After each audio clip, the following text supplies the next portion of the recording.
bu buluşmamızın iki ana ekseni var. There are two main axes for this gathering. Muallim, iki First of all, a teacher, talebe. and secondly, the students. Öğrencilik yıllarımda During my years as a bir student, talebenin hocasına yazdığı mektup elime geçmişti. I stumbled upon a letter which a student had written to his Girişi teacher. The beginning of the letter enteresandı. was quite interesting for me. Hocasına mektubunda şöyle sesleniyordu. Because in the letter, the student was addressing the teacher as follows. İlmü bereketli hocam. Ondan sonra saygı ifade You are the source of wisdom and knowledge for me. And then it continued with some other expressions of respect to the teacher. öğrenci o zaman talebe olarak Of course, at the time we used to call students the word talebe because it meant the person who demanded information, and the teachers were known as muallims, as people who used to give knowledge to the students. biraz sonra teferruatıyla ifade edeceğim. I'm going to give further details later.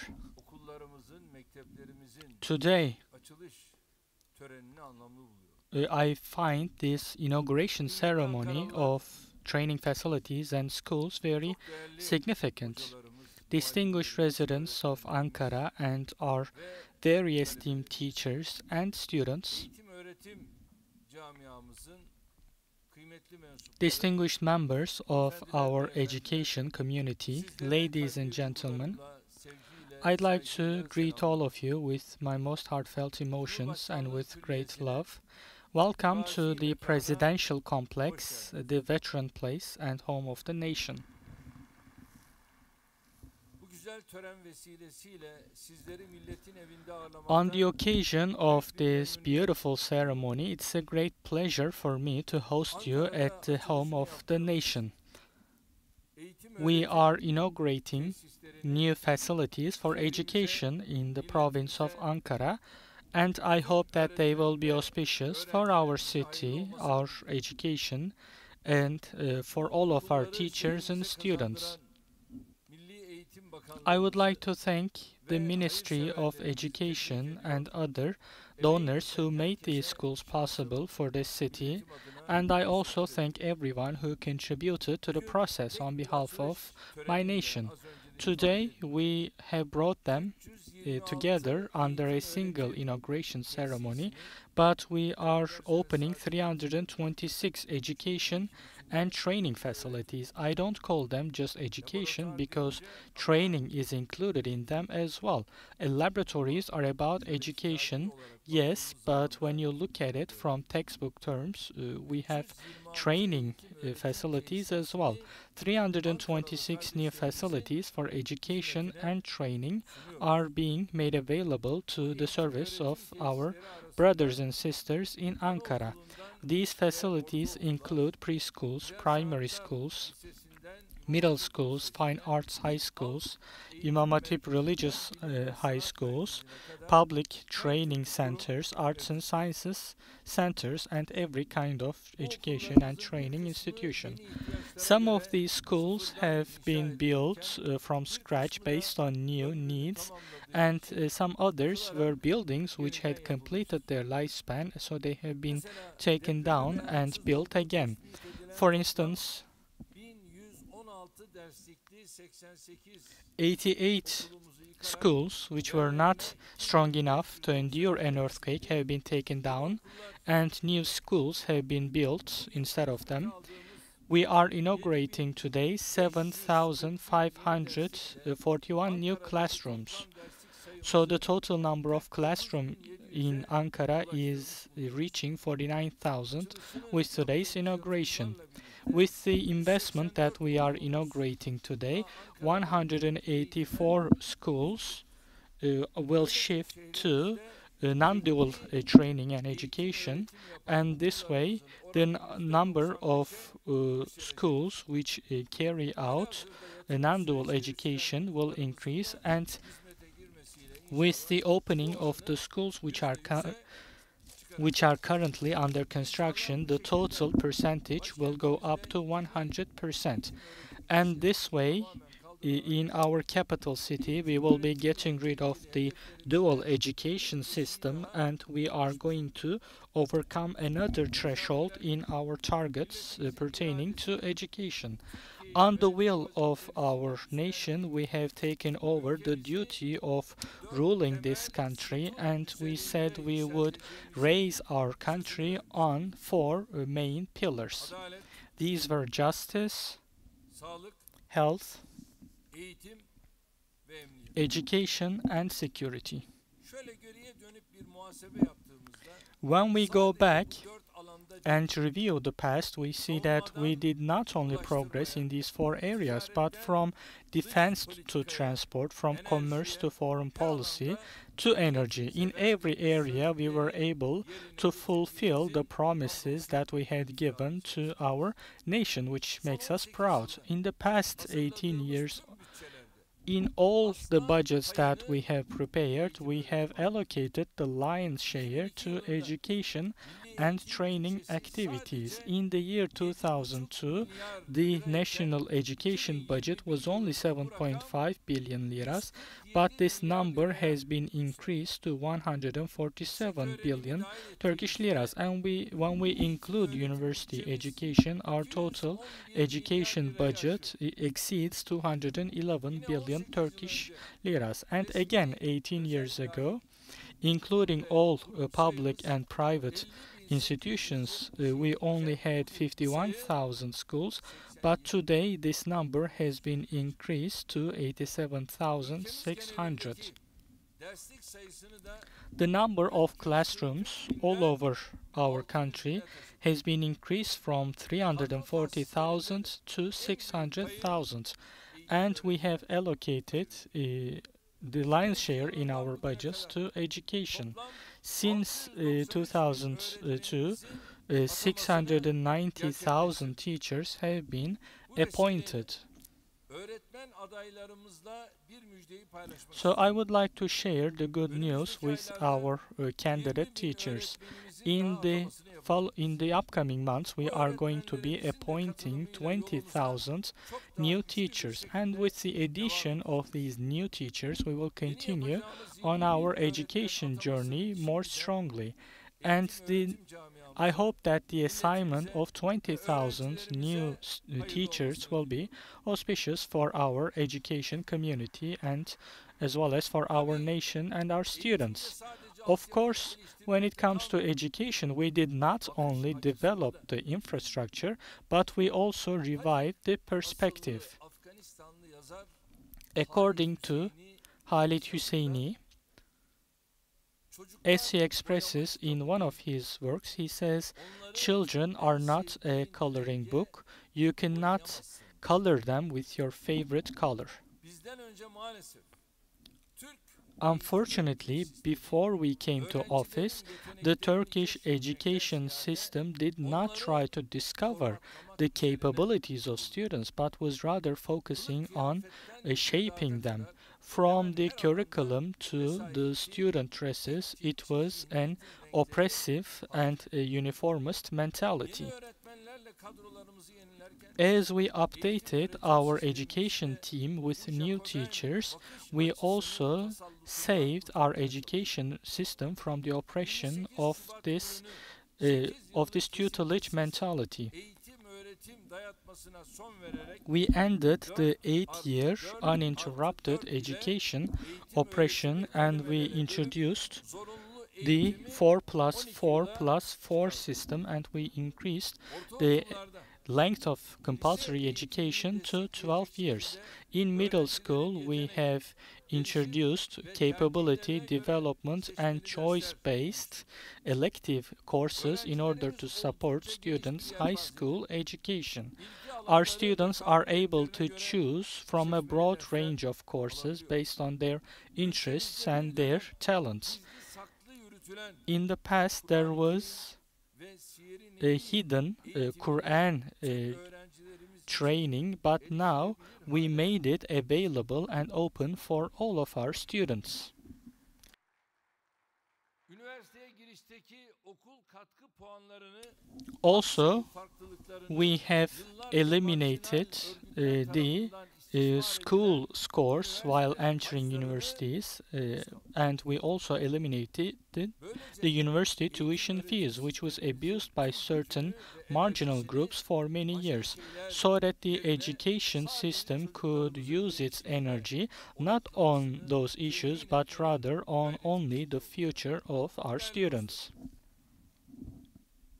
gençlik yıllarımızda Türkiye During our youth ages, Turkey was a country of various bans or deficiencies or fears or long queues for some basic supplies.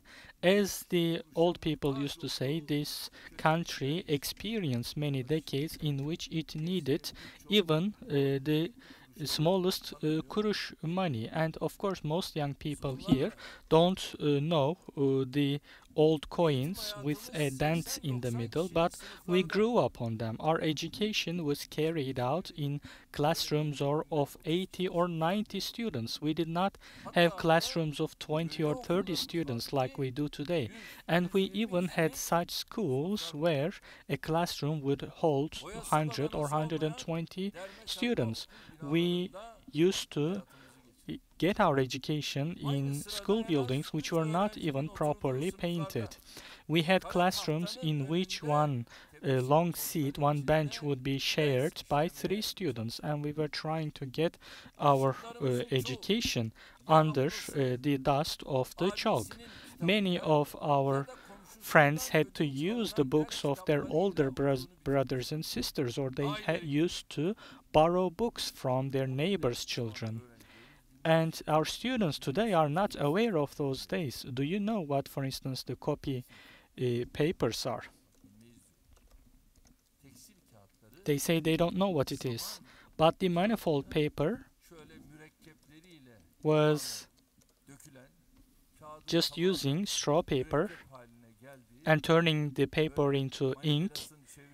There used to be a handle that you had to turn in order to make this process possible, and we would write the notes on that. They used to write it on that and sell that to us as books, because books did not exist. We had to wait in the queue in front of a stationery store for weeks so that we could find a book. We did experience such times, and we used to get duplicate books or duplicate notes from our older brothers and sisters. We asked them to sell it to us because books did not exist. We would not even be able to find those duplicates, and this is the situation that we used to have.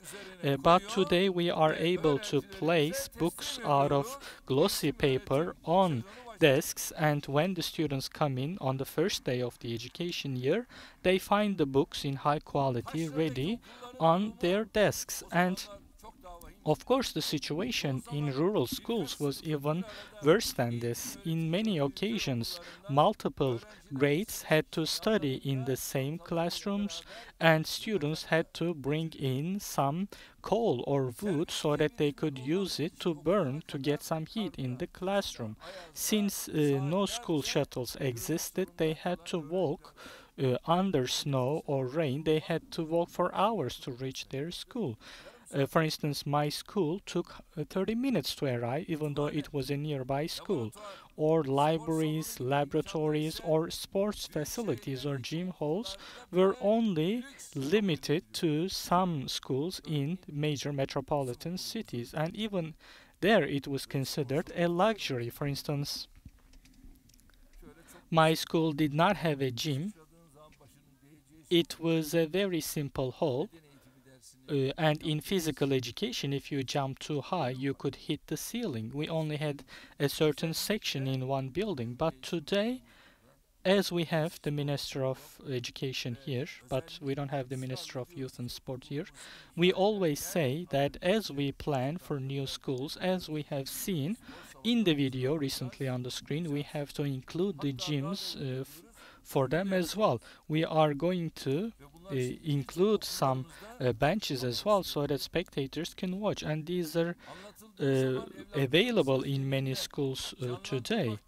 But when when we describe the past, it's even hard to imagine for the young people of today. But in many cities of our country, the picture was much more negative. But we have turned we have turned the picture. In the past 18 years, we have invested in education and training, and we have ended those pictures which brought shame to us.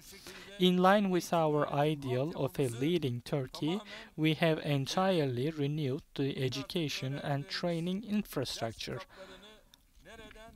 Today, our students don't have to worry about getting textbooks, and when the first ring of the year, when the first bell rings in the first day of the school year, their books are already waiting for them.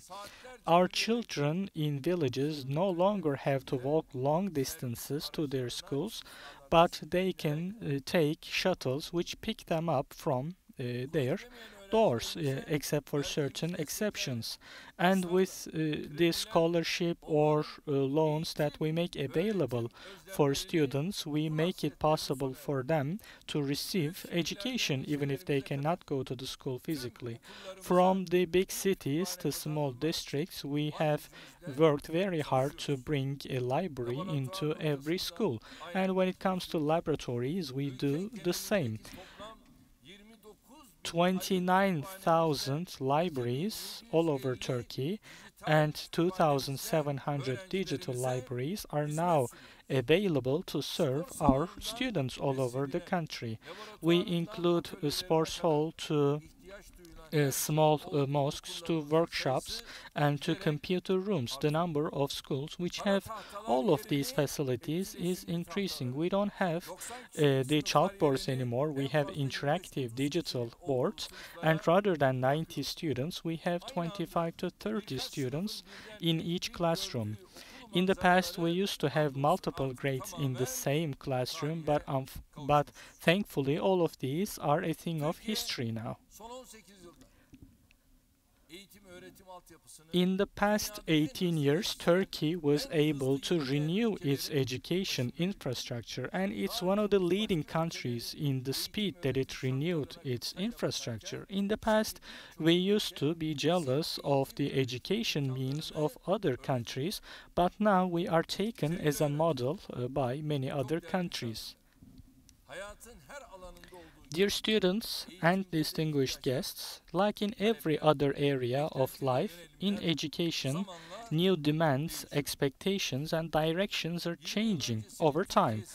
The Turkey of 20 years ago is quite different than today, and Turkey 20 years after today will be different than today's Turkey. We cannot stand against time or we cannot resist change because it would be a futile attempt. We, of course, don't forget from what kind of conditions we came, and some means feel natural for us, but our parents had to struggle to reach those means.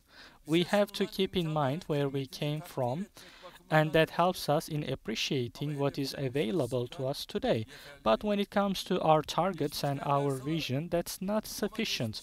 We draw lessons from the past, but we don't get stuck in the past, and we must continue marching towards the future in very dedicated steps.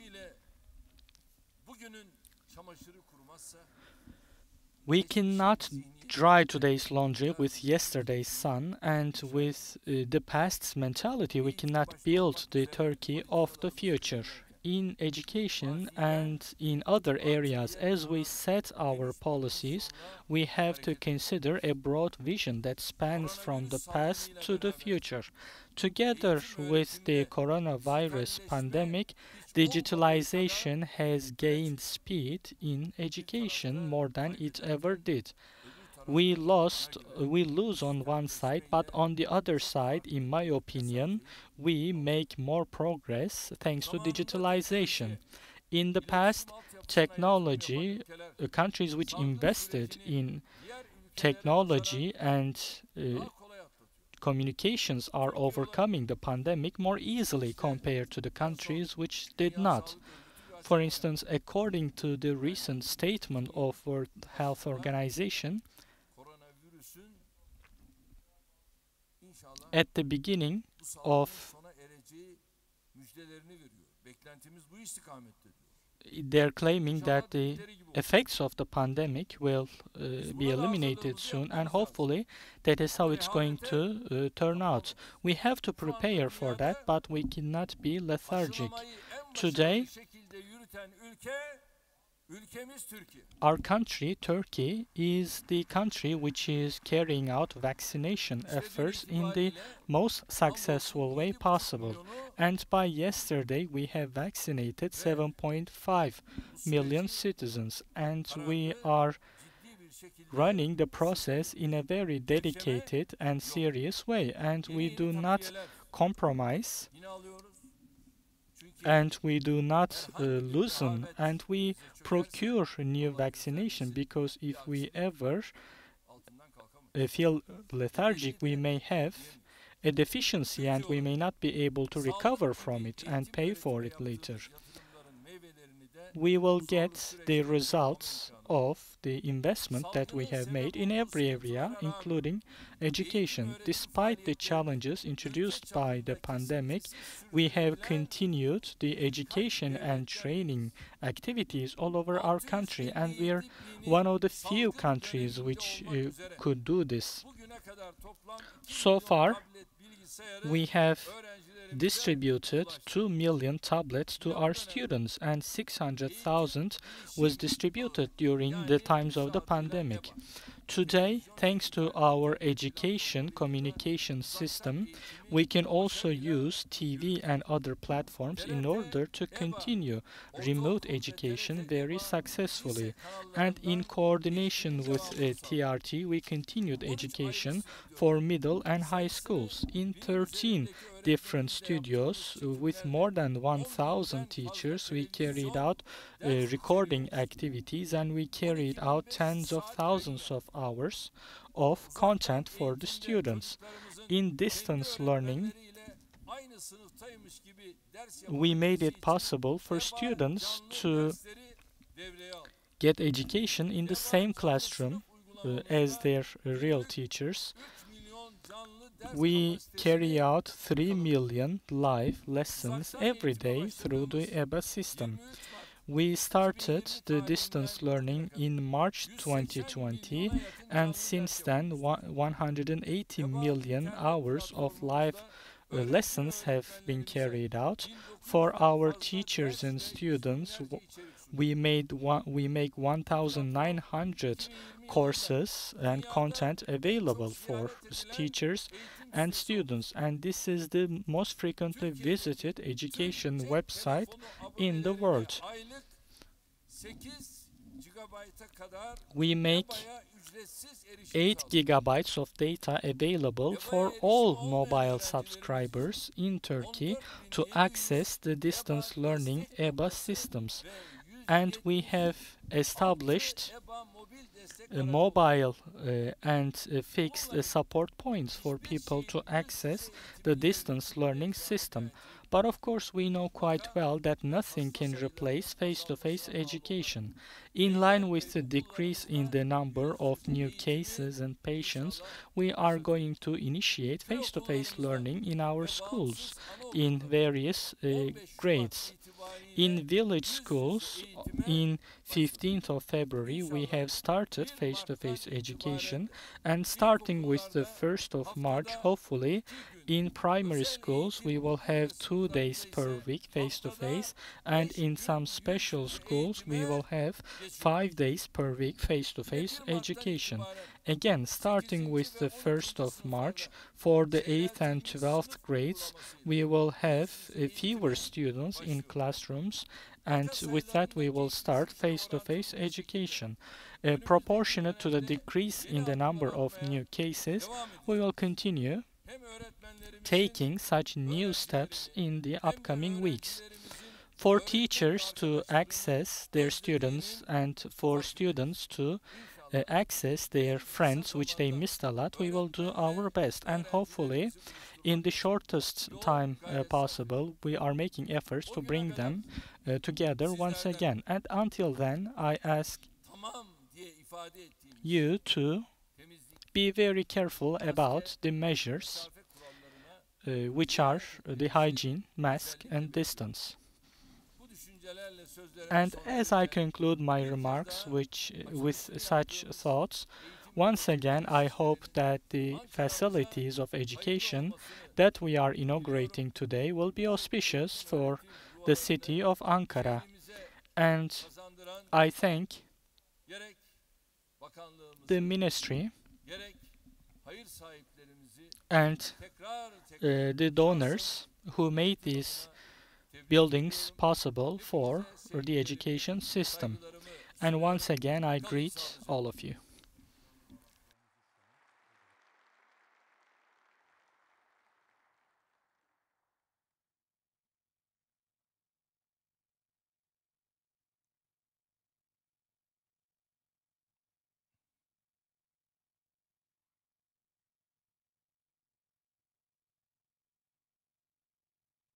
Evet, bakanımızı da buraya istirham edeyim, valimizi aynı şekilde.